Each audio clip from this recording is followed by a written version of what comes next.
Could 2020 be the biggest political year ever? I'm Matt Smith. Today on Upfront, the race for president. Could it all come down to Wisconsin? I'll ask our political roundtable, J.R. Ross of WisPolitics.com and Patrick Marley of the Milwaukee Journal-Sentinel. Plus, will Democrats get a bounce from having their national convention in Milwaukee?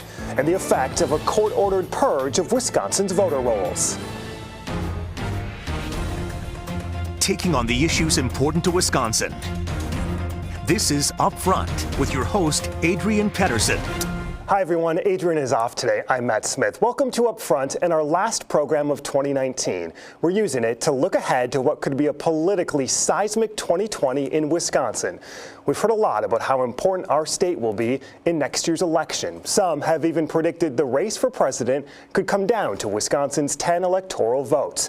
We have the Democratic National Convention taking place in July in Milwaukee, and we're wondering what effect that historic House vote on impeachment will also have.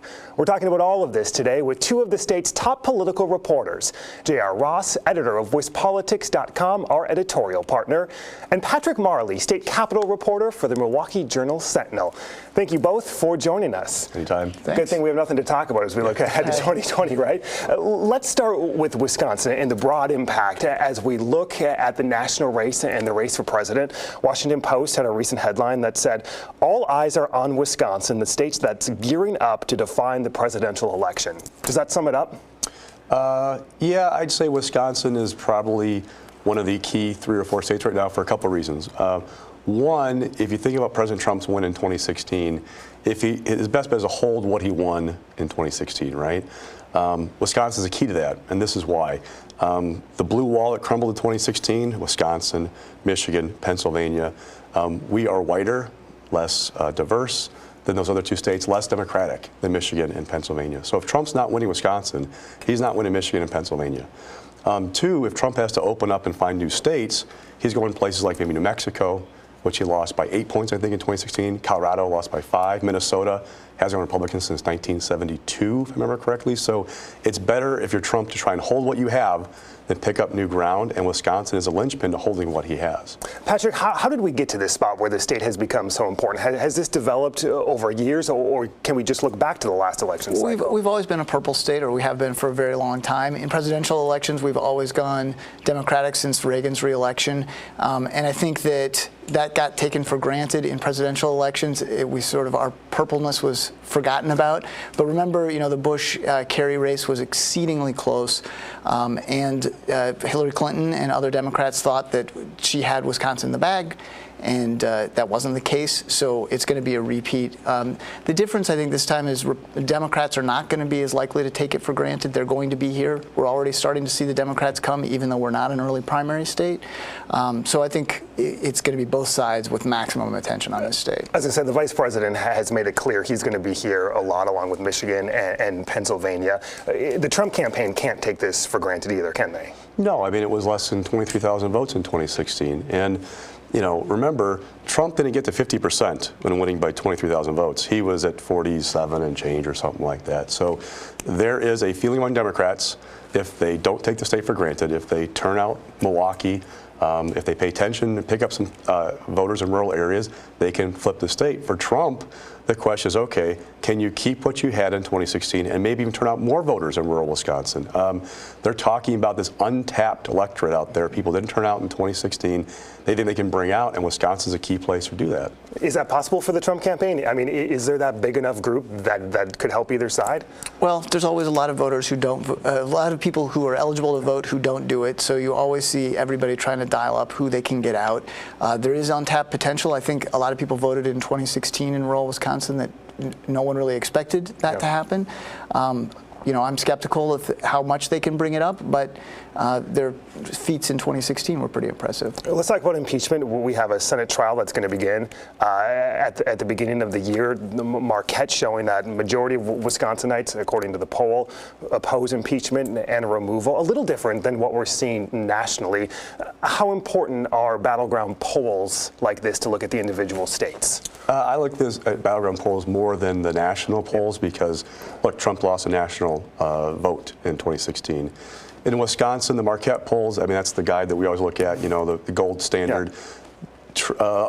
impeachment was upside down. What I want to know is, are we talking about it in October of 2020? And the reason why I bring that up is, as we sat here 2 years ago, I was not thinking that, okay, protections for pre-existing conditions on health care was going to be the number one issue in the 2018 election. Yeah. And all of a sudden it popped at some point. So what will the issue be that defines that election? I don't know if we can say that sitting here at the end of 2019. Are both Democrats and Republicans nervous in some aspect about how this will play out over the next 6 to 8 to 10 months? I think they should be, because no one knows what the long-term effects of this is going to be, right? You just don't know what the political ramifications are, because impeachment is so unusual. And like you say, I agree 100% that we have no idea what the issues will be in the fall of 2020. It's too far away. Too much can change. You know, before Ukraine, all the talk for a very long period of time was the Mueller investigation, and now that seems to be in the moment all but forgotten, except as part of a narrative of among Republicans about whether the president's like serially under a witch hunt, as they call it. Is there any sense that voters in the state are tired of the nonstop news coverage, acts in Congress, investigations, and does that play into what we're going to see in terms of campaigns? Like, we've been talking about fatigue in Wisconsin for like 8 years now. All right, let's be honest. I mean, think about the cycle we went through. 2011, the protests over Act 10. 2012 recalls, a presidential election. I mean, we have been the eye of the storm for a long time, and people keep turning out. That's the thing. Like, you got to remember. Yeah. We had upper 60s for turnout in 2016, which was a down year for Wisconsin because there wasn't as much passion. I don't think we found the breaking point for Wisconsin voters yet. Not sure what it is. Yeah. Let's start to look at some of the head-to-heads in terms of the president campaigning here, the Democratic candidates that are going to be here. In the Marquette poll, the top contenders, they were all within the margin of error. I mean, does that tell us what we need to know about how competitive? I mean, I think so at this point, that it's a statistical dead heat across the board. It almost doesn't matter at this moment who the Democrats pick. It's competitive. That's really interesting given how different Bernie Sanders is from Joe Biden in terms of policy. The Democrats have put up so many candidates, and there's a pretty wide spectrum among their candidates, and it still doesn't matter when you match them up head to head for the most part a year out. Yeah, go ahead. So the caveat is we're at mid-40s for both people right now. So I don't think there's going to be a 10% vote for a third-party candidate in 2020. Right. So if you're a Democrat, you know, there is going to be a difference of picking up those 2, 3, 4 points in the middle that could determine this election. I've talked to Democrats who are worried, okay, if you're talking about a Warren, for example, and no offense to her and her supporters, but she plays differently in the Fox Valley than what a Joe Biden would. So that's going to be a big kind of factor, again, on those margins that might determine how Wisconsin goes in 2020. And is the nominee going to dictate where these candidates and campaigns go in terms of regions in the state?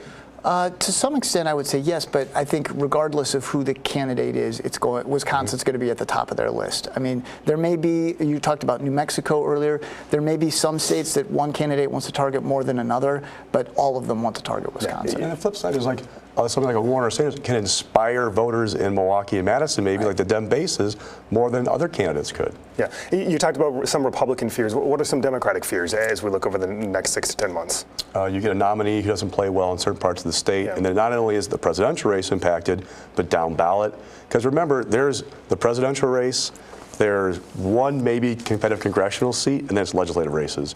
So how that presidential candidate campaign goes could dictate the outcome of some really key legislative races. So they want somebody who appeals down ballot as well. Yeah, and the biggest concern for Republicans at this early stage? That people get fed up with Trump. I think that he says something. He's proven very resilient. His base is very strongly with him. But if they see any crumbling of that, they're going to be very concerned that if they could lose a piece of the electorate, that they just can't get back. Those suburban voters in Milwaukee that turn out for Republicans in 18 don't turn out for Trump. That Trump does well in rural areas, but inspires a big turnout in the urban. I mean, there's math that shows problems for Republicans. Trump can't broaden his base than it was in 2016. Yeah. All right, the conversation has just started. We got to pay the bills. Take a quick break. We're going to look at the effects of that court-ordered purge of state voter rolls. Does that hurt one party more than the other?